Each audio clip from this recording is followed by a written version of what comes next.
Hello, welcome to learn video classes. आज हम लोग शुरू कर रहे हैं अपना हिस्ट्री का लेक्चर, जिसमें आज हम आपको हिस्ट्री का परिचय मात्र देंगे और जानेंगे कि हिस्ट्री वास्तव में है क्या, हिस्ट्री की उत्पत्ति कैसे हुई। तो चलिए वीडियो को जल्दी से शुरू करते हैं। हिस्ट्री हिस्ट्री यानी कि जिसका हिंदी अनुवाद होता है इतिहास।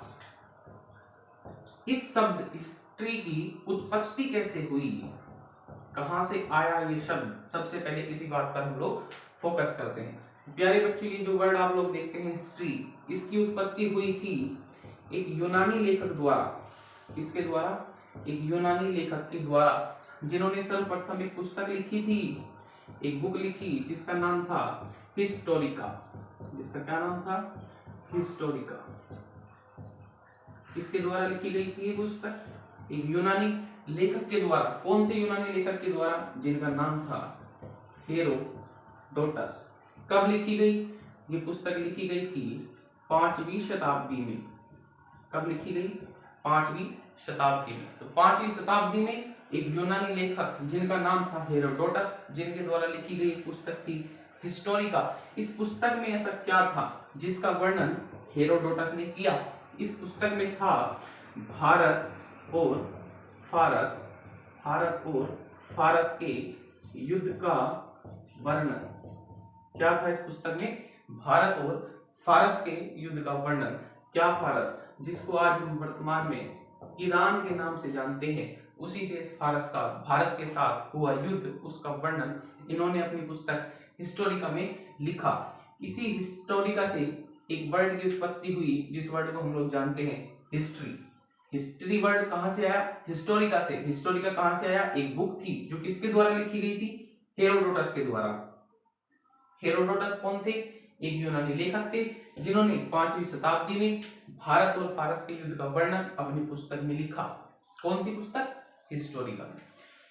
हिस्ट्री जो एक ग्रीक भाषा का शब्द है, इसका अर्थ था बुनना। क्या अर्थ था इसका? बुनना। यानी कि हेरोडोटस साहब ने इतिहास को बुन दिया। कैसे बुन दिया? एक घटना को, एक युद्ध के वर्णन को उन्होंने क्रमबद्ध तरीके से अपनी पुस्तक में प्रस्तुत किया। इससे पहले कभी भी इतिहास को क्रमबद्ध रूप से प्रस्तुत नहीं किया गया था। इसीलिए इन्हीं हेरोडोटस को क्या कहते हैं? हेरोडोटस को क्या कहते हैं? Father of history. क्या कहते हैं? Father of history. क्या कहते हैं प्यारे बच्चों? फादर ऑफ हिस्ट्री, क्योंकि इन्हीं के द्वारा सबसे पहले घटनाओं को बुनने का प्रयास किया गया और उन घटनाओं को एक क्रमबद्ध तरीके से लगाकर एक पुस्तक के रूप में प्रस्तुत किया गया। इसीलिए इनको फादर ऑफ हिस्ट्री के नाम से जाना जाता है। आइए अब कुछ आगे बढ़ते हैं। हिस्ट्री, जिसका हिंदी का अर्थ होता है इतिहास। ये सब इतिहास भी अपने आप में कुछ अर्थ रखता है।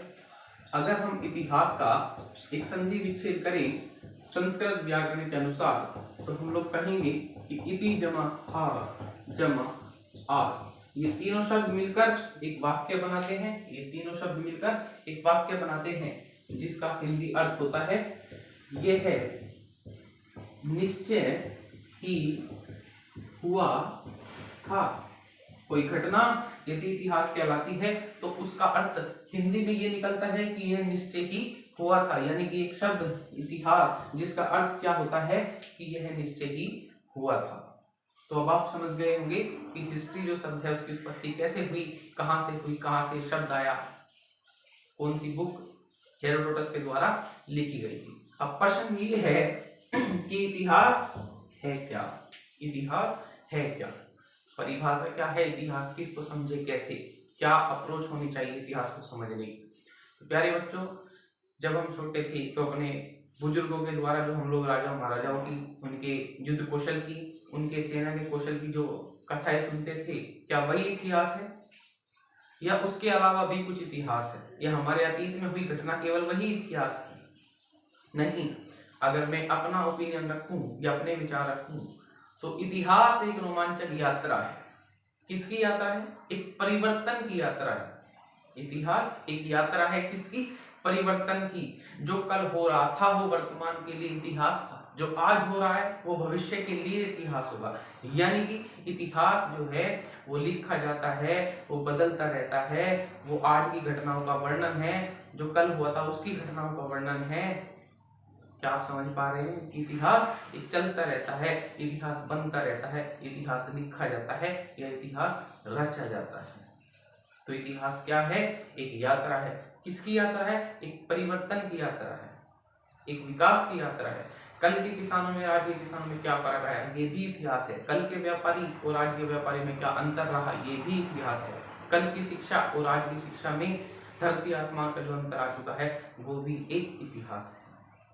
यानी कि इतिहास को किन्हीं 2-4 शब्दों में पिरोना संभव नहीं है, क्योंकि इतिहास एक अपने आप में एक अपार है। क्या आप मेरी बात से सहमत हैं? अब इतिहासकारों ने इतिहास को समझने के लिए अनेक सुगमता और सरलता से उसका विभाजन कर दिया। कैसे विभाजन हुआ, आइए समझते हैं।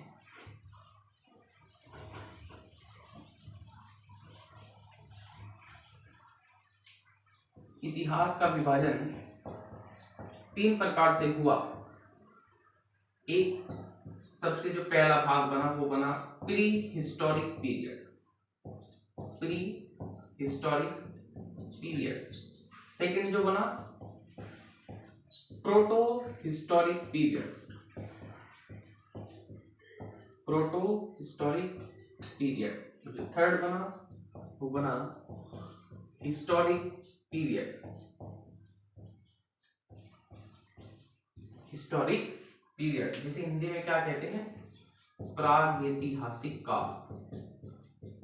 प्रागैतिहासिक काल। प्रोटो को क्या कहते हैं? आद्य ऐतिहासिक काल। आद्य ऐतिहासिक काल। और हिस्टोरिक को क्या कहते हैं? ऐतिहासिक काल। ऐतिहासिक काल। इन तीनों में क्या अंतर है? सबसे पहले वाले की बात करते हैं, प्रागैतिहासिक काल की। इतिहास का वह समय जिसकी कोई लिखावट अवेलेबल नहीं है, यानी कि उस समय का जो मानव था, एक आदि मानव का समय आप लोग उसको कह सकते हैं, कि जिस समय मनुष्य या मानव लिखना नहीं जानता था, उसे किसी लिपि का ज्ञान नहीं था या उसके द्वारा कुछ लिखा हुआ अवेलेबल नहीं हुआ, उस काल को प्रागैतिहासिक काल कहते हैं। यानी कि हम लोग कह सकते हैं कि कुछ भी लिखित में अवेलेबल नहीं था, कुछ भी लिखित में अवेलेबल नहीं था। कौन कौन सा समय ऐसा आता है? हम लोग 3 काल को इसके अंदर पढ़ते हैं। एक पूरा पाषाण काल, मध्य पाषाण काल और थर्ड हम लोग पढ़ते हैं नव पाषाण काल। नव पाषाण काल। ये तीनों ही किसके अंदर आते हैं? प्रागैतिहासिक काल के अंदर आते हैं। आदि मानव की उत्पत्ति किसके अंदर आती है? प्रागैतिहासिक काल के अंदर आती है। दूसरे की अगर हम लोग बात करें आद्य ऐतिहासिक काल की, तो आद्य ऐतिहासिक काल वो काल होगा जिसमें मानव के द्वारा लिखा तो जा चुका था, लेकिन हम लोग उसको अभी तक भी पढ़ नहीं पाए। यानी कि लिपि थी, भाषा थी और मानव शिक्षित भी था, लेकिन हम लोग उसे पढ़ नहीं पाए। तो उस काल को किस में रखा गया? आद्य ऐतिहासिक काल में रखा गया, जिसकी घटनाओं का वर्णन लिखित में अवेलेबल है किंतु पढ़ा नहीं जा सका। लिखित में अवेलेबल है किंतु उसको पढ़ा नहीं जा सका। इसके अंदर क्या आता है? इसके अंदर हम लोग पढ़ेंगे हड़प्पा सभ्यता। इसके अंदर हम लोग पढ़ेंगे हड़प्पा सभ्यता। अब बात करते हैं ऐतिहासिक काल की। ऐतिहासिक काल में क्या था? इसमें लिपि भी थी, इसमें भाषा भी थी, इसमें शिक्षित भी थे। जिसने लिखा हमने उसको पढ़ा भी है। तो यानी कि सबसे जरूरी कौन सा बनता है हमारे पास? ऐतिहासिक काल, जिसमें हमें घटनाओं का पूर्णतः लिखित वर्णन मिलता है। इसमें क्या था? इसमें लिखित अवेलेबल भी था, उसको पढ़ा भी जा चुका है, पढ़ा जा रहा है। इसके अंदर हम लोग क्या क्या पढ़ते हैं? इसके अंदर ही हम लोग वो पढ़ते हैं जिसको 3 भागों में डिवाइड किया गया, एक प्राचीन, एक मध्यकालीन और एक आधुनिक। ऐतिहासिक काल के जो 3 पार्ट है, प्राचीन, मध्यकालीन और आधुनिक, इनको हमने टाइम के आधार पर बांट दिया है।